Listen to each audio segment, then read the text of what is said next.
Biografías de grandes seres encarnados. Pere Casaldàliga. El ser del que hablaremos es conocido como obispo de los pobres. Fue un religioso claretiano, escritor y poeta catalán, que vivió gran parte de su vida en Brasil, siempre vinculado a la teología de la liberación, defendiendo los derechos de los menos favorecidos.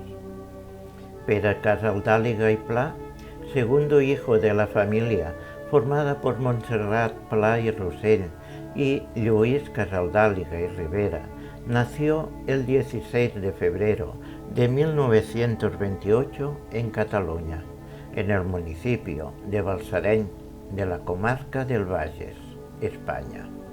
Su infancia transcurrió coincidiendo con la Guerra Civil Española, en la vieja casa solariega familiar, siendo especialmente interesantes los recuerdos de aquellos años, de los que comentaba.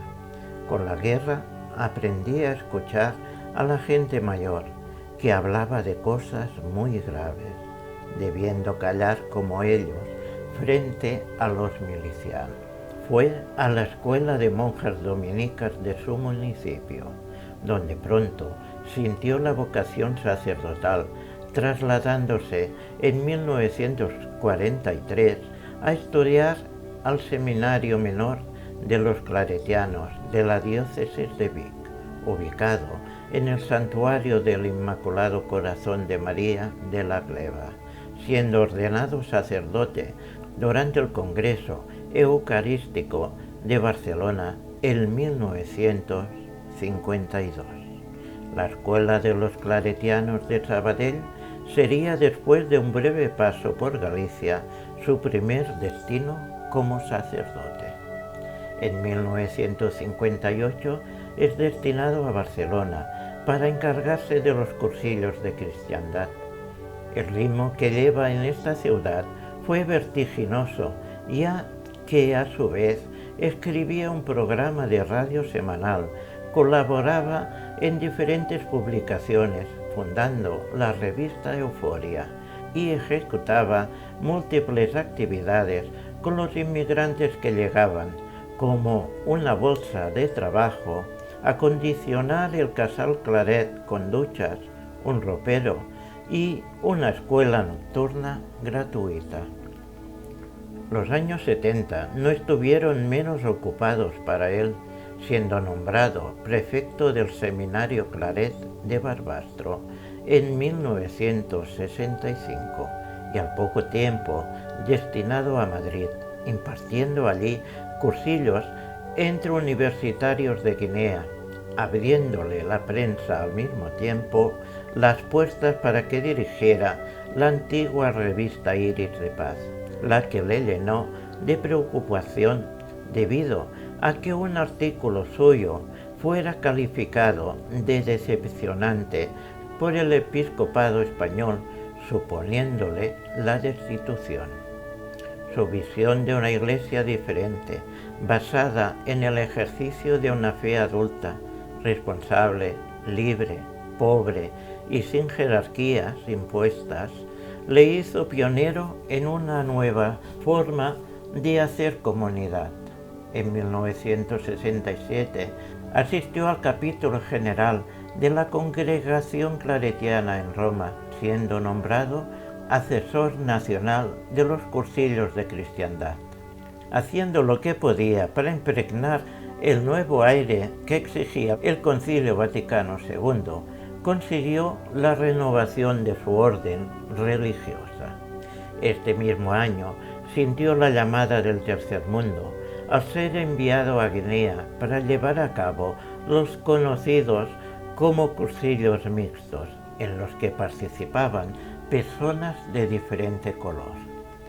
A finales de esa década comenzará una lucha constante en Brasil, la cual no dejará durante toda su vida, ya que en 1968, junto con el padre Manuel Luzón, recibieron el encargo de fundar la misión claretiana en el estado de Mato Grosso, en plena Amazonia, donde, sin médico Ni correo, ni luz, ni teléfono o telégrafo compartirán desde el primer momento la marginación social, la pobreza, el analfabetismo y la violencia extrema con unos 60.000 habitantes. No tardaron en batirse contra la muerte, haciendo de enfermeros, supliendo a los inexistentes médicos, combatían como podían un puñado de enfermedades, las que les obligaban a practicar a la vez como clérigos, enterrando tan solo en la primera semana a 4 niños. Más tarde deberían enterrar a muchos otros.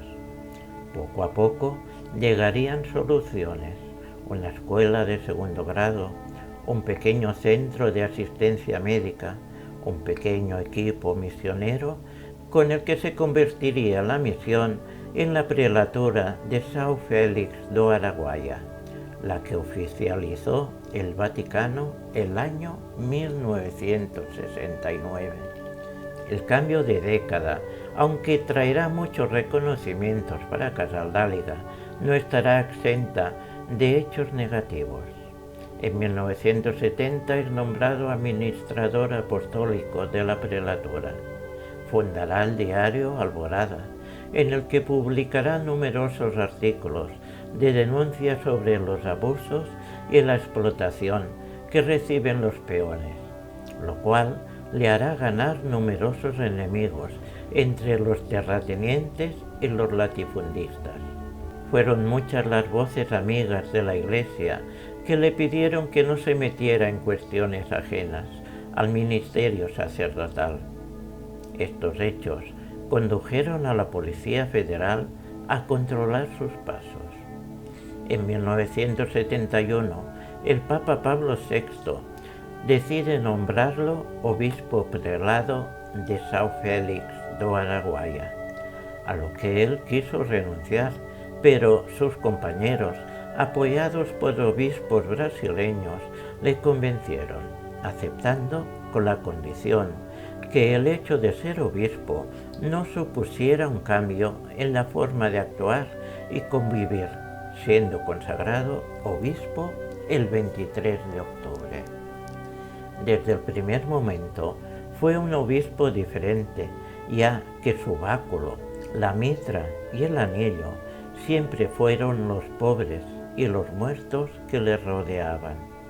Por eso sustituyó a la mitra por un sombrero de paja, el báculo por un remo de madera y no llevando nunca el anillo episcopal, el cual envió a su madre. De ese día son estas palabras: mi pobre vida no vale más que la de este peón de 17 años que hemos enterrado esta mañana. Este joven es la persona más importante de esta fecha. Casaldáliga ocupó este cargo durante 40 años.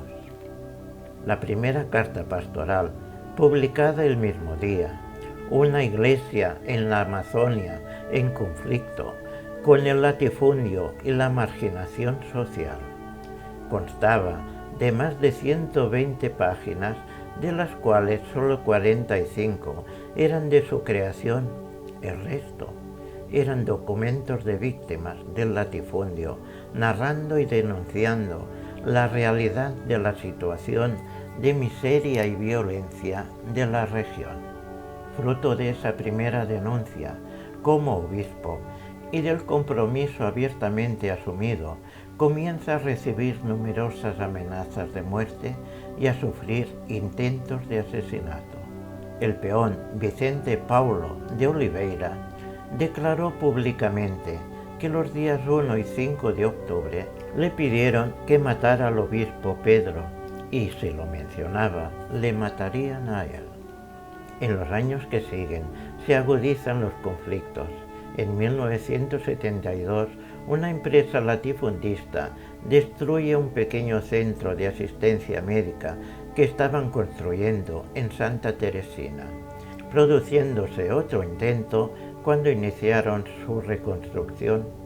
En 1973, el equipo de la prelatura es vigilado por personal armado, siendo detenidos varios seglares, aunque al cabo de 4 días fueron liberados. Pero el padre Gentel, que estaba entre ellos, por mucho que las voces de protesta que se levantaron por todo el país e incluso la intervención del Papa Pablo VI, este fue expulsado del país. Al cabo de unos días, Casaldáliga fue interrogado y, pese a los rumores existentes, no fue expulsado. El 11 de octubre de 1976, cuando se interesaría por unas mujeres que estaban siendo torturadas en la comisaría de Riberas Bonito, junto a João Bosco Burnier, sacerdote jesuita, ese nombre se añadiría a la lista de mártires de la lucha, al ser asesinado por la policía. En 1977 se organiza una campaña contra los obispos, siendo Casaldáliga acusado de comunista y subversivo.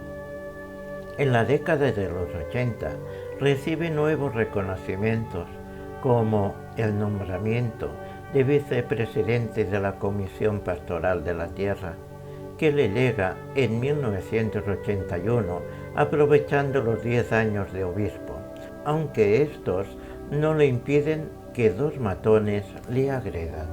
Este año vuelve a haber rumores sobre su expulsión del país. Casaldáliga, desde su llegada, no había abandonado Brasil y tampoco lo hizo en 1983, cuando falleció su madre. Las razones que manifestó fueron: no salí por miedo a no volver a ser admitido en el país, teniendo que pasar un par de años para que hiciera la primera salida, haciéndolo en 1985, dejando claro el sentido de su gesto evangélico y por la paz, para viajar a Nicaragua, apoyando la huelga de hambre de Miguel de Escoto, volviendo a salir más tarde, en concreto en mayo de 1987, para visitar El Salvador, Nicaragua y Panamá.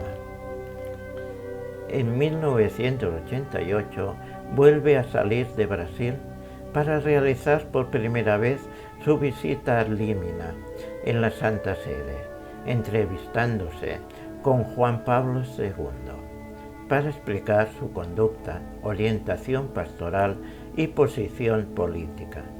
Sus posiciones abiertamente favorables a una profunda renovación de la Iglesia le llevaron a tener problemas con el Vaticano. En medio de noticias de supuestas tensiones entre Casaldáliga y la curia romana, son muchos los que en todo el mundo levantan sus voces para expresarle su apoyo.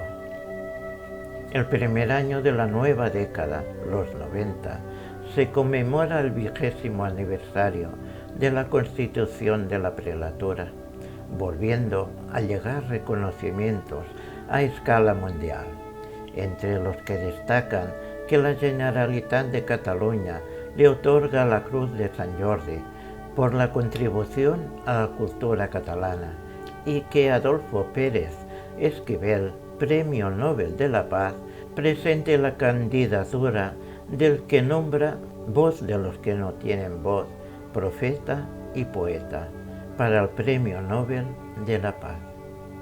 En 1991, después de 20 años en el ministerio episcopal, Casaldáliga sigue caminando con su gente y levantando la voz para todo el mundo. En 1992, aunque se crea la primera agenda latinoamericana mundial, la prelatura no se resigna solo a la producción literaria. Verbo Films produce la película Amerindia, escrita por el propio obispo, como contribución a la conmemoración del 5º centenario. Este año el Nobel no llega para Casaldáliga. El cambio de siglo y de milenio comporta importantes cambios también.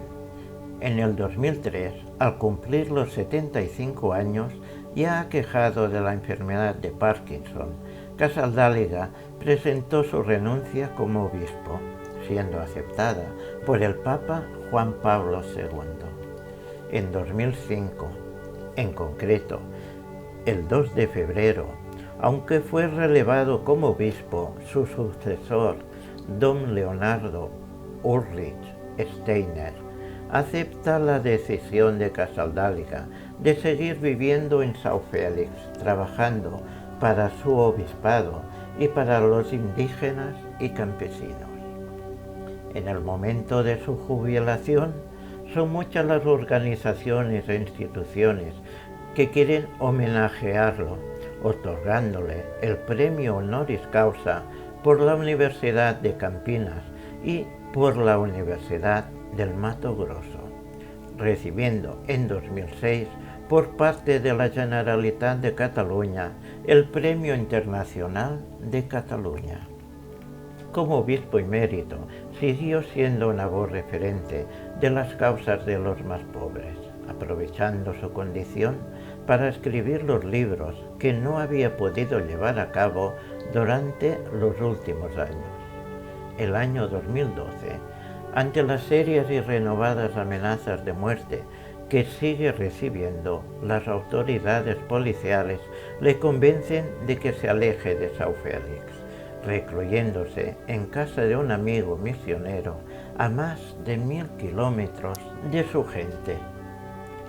Pere Casaldáliga, el llamado obispo de los pobres, murió en el centro hospitalario de la congregación claretiana en Batatais, São Paulo, el 8 de agosto de 2020, a los 92 años, a causa de una enfermedad respiratoria derivada del Parkinson, siendo enterrado en São Félix do Araguaia, el pueblo donde pasó más de 50 años, en una ceremonia austera donde el taúd del obispo catalán estuvo acompañado de un remo y un sombrero de paja, los utensilios que eligió en su ordenación como obispo. Representantes de la etnia chavante, a los que siempre defendió, fueron los encargados de llevar el ataúd, asistiendo con el torso pintado de negro y rojo, colocaron una cruz de madera sobre la tumba. Los restos de Casaldáliga descansan bajo un árbol de peque, símbolo de la cultura regional, junto a los cientos de campesinos e indígenas que él mismo enterró.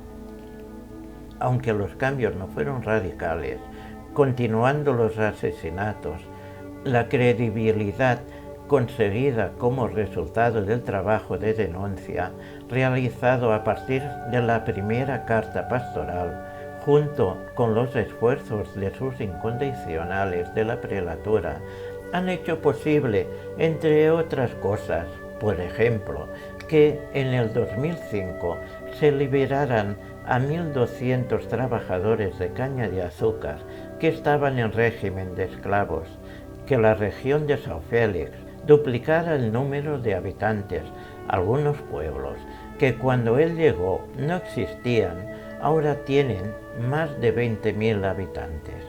También que muchos estamentos universitarios de São Paulo se interesaran por establecer facultades como las de matemáticas, biología y estudios empresariales, y también otros proyectos para ayudar a su desarrollo.